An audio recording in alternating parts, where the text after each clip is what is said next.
Bonjour, nous voici dans MQ19, chapitre 3, mécanique quantique, grand 1, généralité. Voilà, nous allons rappeler les outils que nous avons pour traiter maintenant de problèmes tout à fait particuliers. On a regardé avant différents domaines de la mécanique ondulatoire où il était question d'incertitude, de longueur d'onde et d'un comportement en tant qu'onde. On va maintenant regarder des problèmes plus précis où nous allons normaliser la fonction d'onde quand ce sera tout à fait possible, la représenter la densité de probabilité et en même temps voir apparaître effectivement des quantifications en tant que telles et des niveaux d'énergie. D'où le chapitre mécanique quantique. Bien.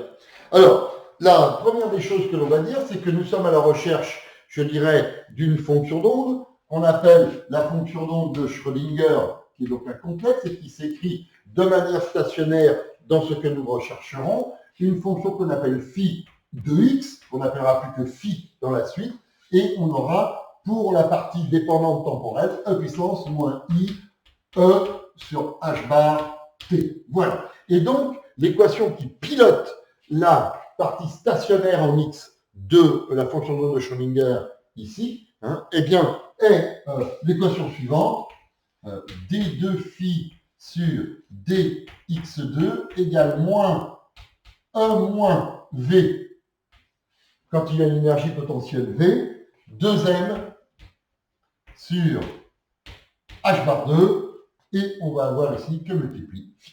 Voilà, c'est l'équation qui pilote phi et que nous aurons à résoudre selon les cas. Bien, on n'hésitera pas à normer phi, c'est-à-dire qu'on cherchera phi indice n tel que 1 égale l'intégrale sur tous les cas possibles, c'est-à-dire de moins l'infini à plus l'infini, de phi étoile normalisée, phi normalisée, dx prend la valeur 1. Alors, elle n'est que proportionnelle à la solution que l'on sortira mathématiquement de l'équation pilote, mais elle sera normalisée de cette façon-là. Et donc, de cette façon-là, on pourra appliquer certaines choses aux frontières, où on change de domaine, où on change de valeur d'énergie potentielle. Eh bien, quand on sera en x égale xf,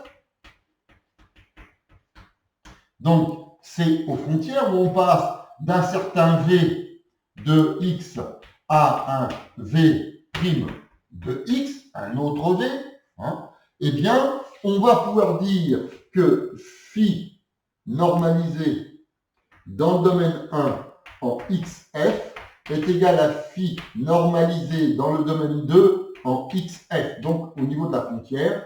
Et s'il y a une discontinuité finie de potentiel quand on change de domaine, eh bien, on pourra dire que la dérivée de phi par rapport à x de phi normalisé 1 en xf égale la dérivée de phi normalisé 2 par rapport à x, toujours en xf. Voilà, on aura continuité de la fonction d'onde et de sa dérivée s'il n'y a pas, je dirais, de discontinuité infinie de l'énergie potentielle.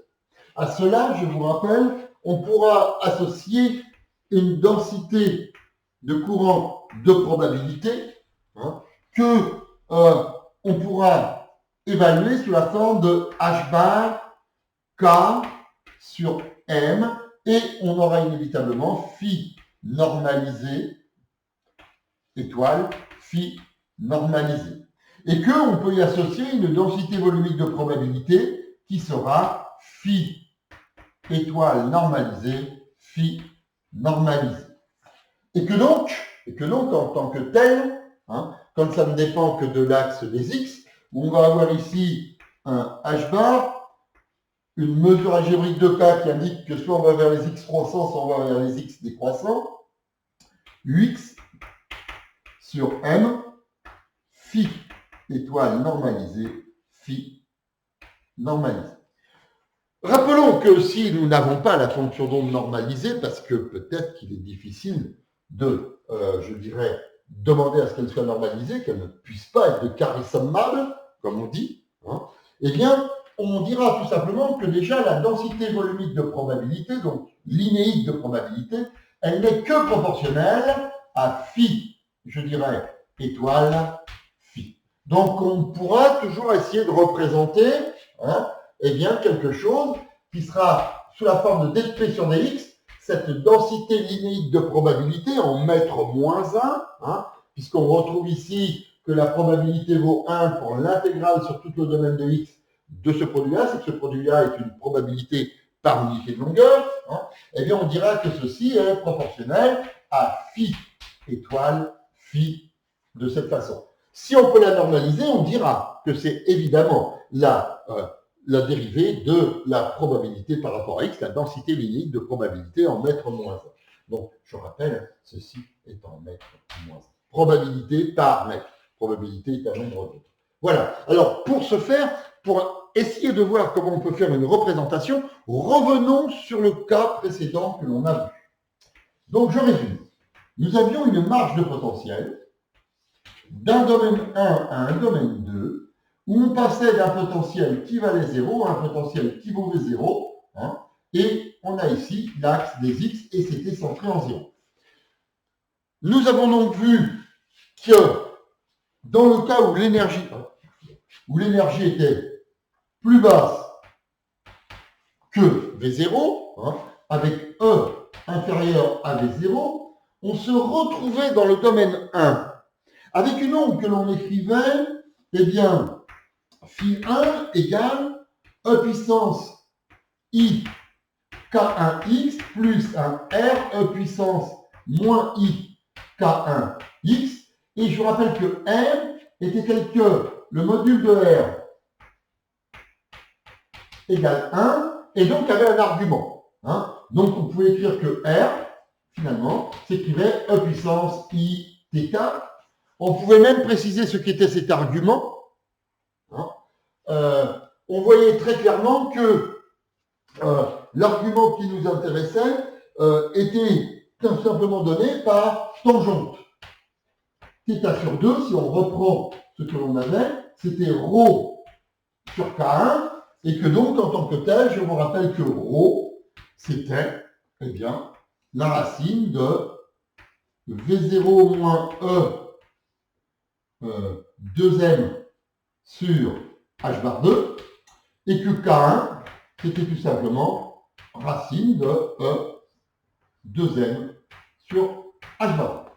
Voilà. Donc on avait ceci, ce qui nous avait laissé comprendre que l'on avait dans le domaine 2 une fonction de phi 2 qui s'écrivait un certain t, E puissance moins ρ x. De cette façon-là, elle était atténuée. Bon.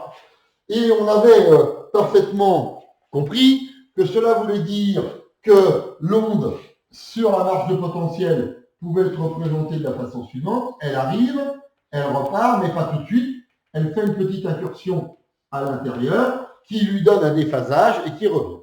Moi, ce qui m'intéresse, c'est d'essayer de représenter dp sur dx. Donc, comme on le voit, en fait, eh bien, phi 1 peut se représenter comme E puissance i k1x facteur de 1 plus E puissance i θ E puissance moins 2i k1x. Voilà. Et que si on regarde phi 1 étoile, le produit par le complexe conjugué, il est clair que l'exponentielle en facteur s'en va, et qu'ici, on va obtenir le produit de 1 plus E puissance i θ E puissance moins 2i k1x, et donc égal, je vais mettre ici, eh bien 1 plus E puissance i facteur de θ moins 2 k1x, que multiplie 1 plus E puissance moins i facteur de θ plus moins 2 k1x. Voilà. Et on fait. Ce qui va nous donner, en reprenant ici, on va se prendre quelques lignes pour se faire la représentation, pour essayer de comprendre un petit peu comment on peut faire. Donc on est dans le cas où il est impossible de normaliser ceci à cause du côté progressif de l'onde du côté 1, et on est donc dans le cas où on ne pourra représenter que la proportionnalité de dp sur dx. Alors, allons-y. Ceci veut dire que dp sur dx dans le domaine 1 va être proportionnel au produit que nous avons établi ici. Et donc, je le réécris, c'est 1 plus e puissance i facteur de θ moins 2kx facteur de 1 plus e puissance moins i facteur de θ moins 2kx.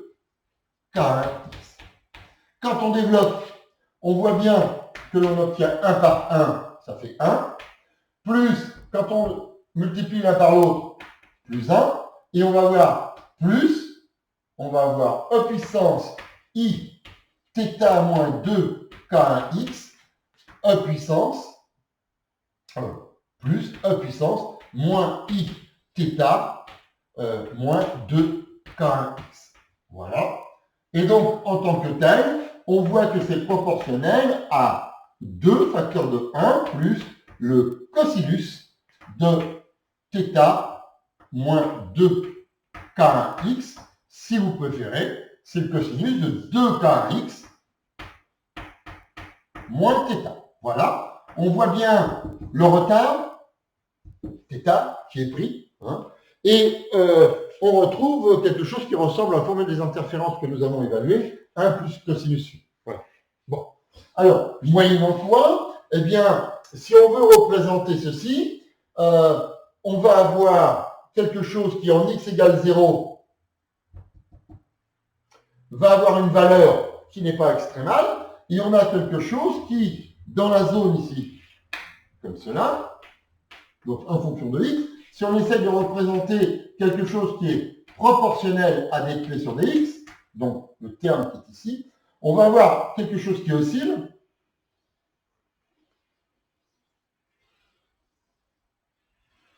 Voilà.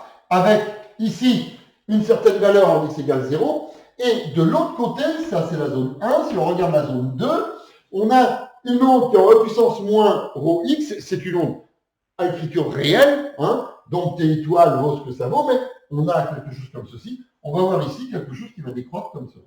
Voilà. Et si on regarde un petit peu à quoi est proportionnelle la densité linéaire de probabilité, on a quelque chose qui est oscillant d'un côté, en fonction de x, et qui décroît exponentiellement de l'autre côté. Voilà. Donc, ce type de représentation, que l'on ait normalisé ou pas la fonction d'onde dans la suite, on le refera pour bien voir ce qui se passe. Et effectivement, on a, je dirais, des éléments qui nous disent que périodiquement, eh bien, la particule ne se trouve pas là, précisément. C'est-à-dire que cette densité unique de probabilité est nulle, et si elle est nulle, eh bien, c'est que justement, eh bien, ceci va prendre la valeur pi comme argument, ou un nombre de fois pi à 2pi près. Hein, voilà. Et donc, finalement, l'écart d'un point à l'autre, c'est pour nous amener ici à une variation de 2pi. Hein. Donc, le delta que l'on a de là à là, c'est-à-dire qu'il va vous faire passer d'une zone où il n'est pas possible de trouver la particule à un endroit où il n'est pas possible de trouver la particule, eh bien, c'est quand 2k1x et x plus delta sont écartés pour le moins de 2pi. Hein, donc, ça fait k1 delta qui vaut pi. Donc, on voit que ça fait delta égale, eh bien, lambda de Broglie sur 2. Voilà. Voilà, par exemple, comment on peut se représenter les choses. Hein. Donc, on n'hésitera pas à le faire, que l'on ait normalisé ou pas la fonction d'onde, la partie stationnaire de la fonction d'onde, on peut toujours avoir cette représentation qui nous éclaire un petit peu sur le comportement éondulatoire de la particule et éventuellement son comportement quantique. Voilà.